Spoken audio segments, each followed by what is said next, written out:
Hai, Assalamualaikum warahmatullahi wabarakatuh.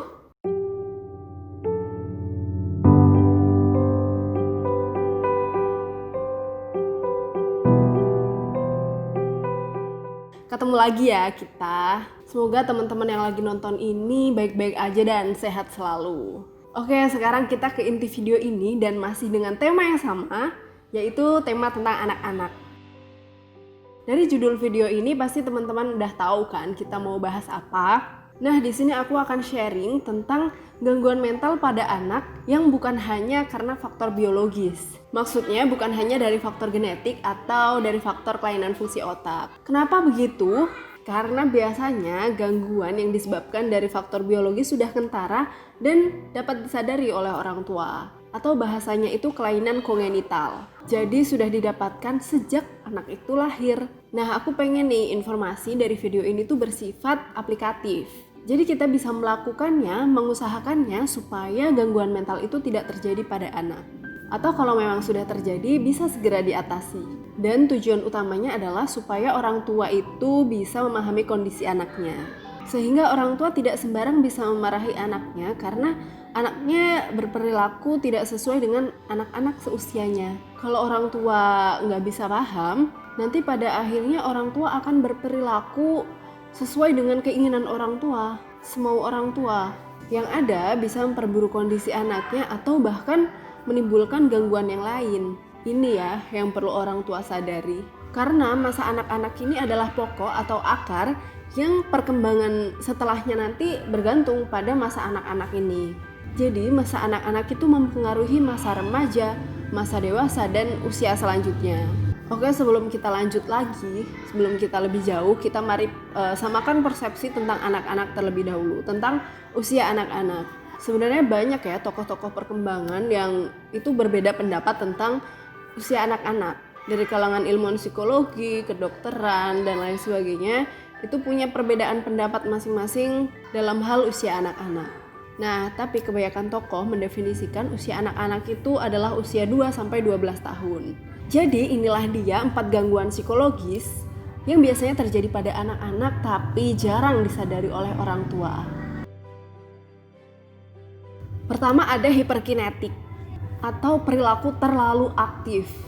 Gimana? Udah mulai kebayang-bayang kan gimana gambarannya? Selain memang terlalu aktif, jadi anak ini tuh juga kurang dalam perhatiannya atau ketekunannya dalam mengerjakan suatu tugas. Banyak yang menganggap hiperkinetik ini disebabkan karena abnormalitas konstitusi atau struktur biologis. Misalnya kelainan fungsi otak atau karena faktor genetik. Namun dalam studi sebenarnya belum diketahui secara spesifik asal-muasal dari gangguan ini. Hiperkinetik biasanya muncul di 5 tahun pertama usia anak-anak. Anak yang hiperkinetik ini biasanya bersifat nekat dan impulsif. Terus juga mudah mengalami kecelakaan, jadi kayak sering jatuh gitu, sering terluka saat dia melakukan aktivitas-aktivitas.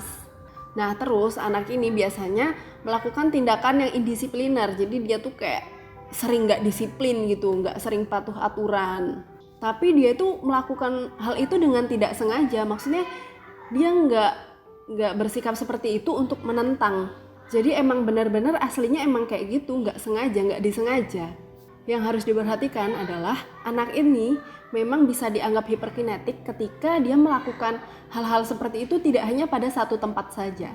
Jadi di sekolah iya, di rumah iya, di rumah tetangga iya, pokoknya dimanapun dia kayak gitu.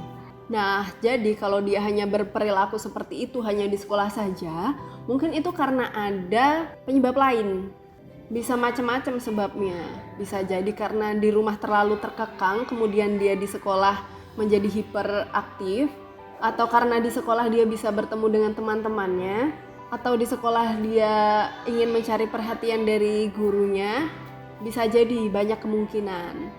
Biasanya orang tua akan marah-marah kalau anaknya itu banyak tingkah dan susah diatur. Tapi hati-hati karena sering terjadi, bukannya anak itu malah nurut, tapi malah makin menjadi-jadi. Dan bisa benci terhadap orang tua yang akan diingat sampai usia dewasa nanti.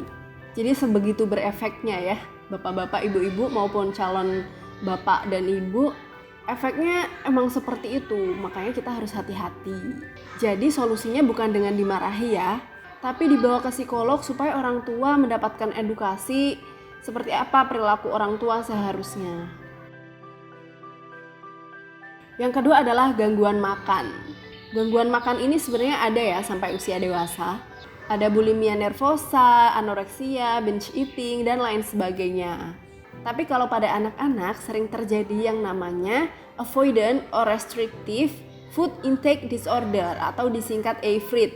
Tulisannya AFRID. Gangguan ini menurut DSM-5 dimulai sejak usia balita atau usia bayi. Anak dengan gangguan AFRID ini sensitif terhadap aroma, rasa, tekstur, warna, atau bahkan bentuk makanan. Sehingga pilihan makanannya itu hanya sedikit sekali. Jadi dia hanya mau makan beberapa makanan aja yang memang dia pengen. Gangguan ini cukup mengkhawatirkan ya, karena akan menyebabkan kebutuhan energi dan kebutuhan nutrisi pada tubuh anak itu tidak terpenuhi. Dan pasti pemirsa tahu kan apa akibatnya kalau anak-anak itu kekurangan gizi. Tapi AFRID ini berbeda dengan picky eater ya. Picky eater itu pemilih-milih makanan. Nah ini aku sebutin bedanya.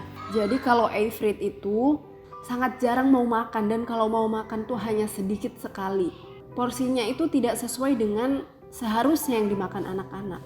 Nah terus anak yang AFRID ini memiliki berat badan yang kurang. Sering terlihat lemah, lesu, sulit BAB atau sakit gitu kalau BAB. Dan dia juga sering muntah. Nah diketahui nih bahwa gangguan AFRID ini disebabkan karena trauma akibat ada pengalaman buruk saat makan. Misalnya tersedak makanan ketika makan sop, atau melihat saudaranya itu muntah-muntah seharian karena kesalahan makan. Lalu sebab selanjutnya adalah hipersensitivitas sensori. Jadi sensor dirinya itu sangat sensitif. Jadi hanya bisa mengonsumsi makanan dengan bentuk yang spesifik, aroma spesifik, terus warna yang spesifik kayak gitu. Nah yang ketiga adalah gangguan pada syaraf pemberi sinyal lapar. Jadi dia tuh tidak merasa lapar karena sinyalnya itu tidak memberitahu diri bahwa ini saatnya makan, ini saat lapar kayak gitu. Yang ketiga adalah gangguan emosi. Bisa ansietas atau depresi. Ansietas itu adalah kecemasan ya. Gangguan ini ada bermacam-macam jenisnya. Seperti ansietas perpisahan, fobia, sosial, terus sibling rivalry.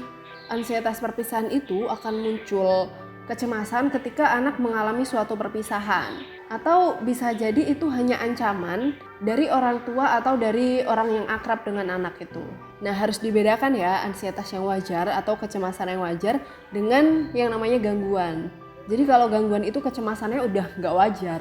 Kekhawatiran yang gak realistis ketika akan berpisah dengan orang terdekatnya. Terus-terusan gak mau sekolah, gak mau masuk sekolah karena takut berpisah sama orang tuanya. Atau ya intinya tidak mau ditinggalkan oleh orang terdekat. Dan kalau udah kepisah gitu muncul gejala-gejala fisik yang tidak normal. Misalnya sakit perut, mual, muntah-muntah, sakit kepala, kayak gitu. Nah selanjutnya yang juga sering terjadi adalah sibling rivalry atau persaingan antar saudara. Nah syarat pertamanya adalah dia punya saudara kandung. Ya iyalah, sering kali muncul ketika ada newborn baby atau bayi yang baru lahir. Mungkin ini emang sudah biasa terjadi ya. Atau mungkin yang lagi nonton ini sering memusuhi saudaranya. Tapi orang tua perlu berhati-hati ketika si kakak sudah melakukan tindakan yang aneh-aneh. Misalnya si kakak bertingkah laku seperti bayi lagi supaya mendapatkan perhatian juga dari orang tua. Terus bisa memusuhi adiknya atau bahkan sampai menyakiti adiknya. Nah kalau kasusnya ringan itu mungkin ya sampai pada tahap tidak mau berbagi aja. Gak ada interaksi yang ramah, jadi kayak jutek gitu sama adiknya. Tapi kalau udah berat, kasusnya udah parah, si anak ini bisa tantrum atau bahkan menentang orang tuanya. Hal ini bisa terjadi karena dia merasa perhatian dari orang tuanya itu berkurang sejak adanya adik baru kayak gitu. Jadi ini PR banget ya buat orang tua, harus pandai-pandai membagi kasih sayang dengan adik dan kakaknya. Bukan membagi ya, apa ya? Pokoknya memperhatikan dengan sama kayak gitu. Jangan sampai si kakak ini diabaikan karena adanya adik baru. No. Nah, yang keempat adalah gagap atau stuttering. Pasti teman-teman gak asing kan dengan gangguan yang satu ini. Gagap ini adalah cara berbicara yang ditandai dengan pengulangan suara atau pengulangan suku kata. Contohnya, aku mau beli mainan itu. Boleh nggak? Kayak gitu contohnya. Tapi ya nggak bisa mirip sih. Nah, atau sering gugup dan berhenti tiba-tiba ketika berbicara. Nah, karena nih pada anak usia dini terdapat suatu fase perkembangan pola berbicara. Tapi meskipun ini terjadi pada anak usia dini bisa berlanjut ya sampai usia dewasa. Nah, gagap ini termasuk ke dalam gangguan ketika tingkat keparahannya itu sudah mengganggu kelancaran berbicara. Katanya orang yang gagap itu, tapi ini katanya ya, bukan dari penelitian ilmiah, ya katanya orang yang gagap itu ketika di masa kecilnya, dia itu ketika latihan berbicara sering diejekin, diganggu, sampai itu keterusan sampai usia dewasa kayak gitu. Aku nggak tahu, tapi emang banyak permasalahan psikologis atau gangguan mental itu yang tidak diketahui asal muasalnya itu dari mana. Maksudnya penyebabnya itu karena apa itu jarang diketahui. Dan seperti saya pernah bilang juga, anak-anak itu kasihan banget kalau kena gangguan psikologis. Karena ya dia nggak bisa nolong dirinya sendiri ataupun mencegah gangguan itu terjadi kepada dirinya. Maka dari itu orang tua dan orang yang ada di sekitarnya lah yang harus memberikan perhatian lebih kepada anak-anak. Dan juga harus lebih berhati-hati ketika merawat anak. Karena banyak ya onset atau permulaan gangguan mental itu yang terjadi pada anak-anak. Dan itu bisa berkembang gangguannya seiring bertambahnya usia menjadi dewasa. Lalu pertanyaannya adalah bagaimana seharusnya orang tua ketika memiliki anak dengan gangguan mental yang seperti sebelumnya sudah disebutkan? Jawabannya tentu saja adalah ke psikolog. Kasian ya kalau memang orang tua nggak bisa ngawasi. Kasian buat anaknya, kasian buat orang tuanya juga. Nah, kalau misalnya orang tua nggak bisa ngawasi ya tentu saja anaknya akan dibiarkan begitu saja. Nah, meskipun pada akhirnya sudah ke psikolog tapi nggak bisa pulih total, setidaknya orang tua itu jadi tahu bagaimana seharusnya memperlakukan anak seperti ini gitu, yang memiliki gangguan mental.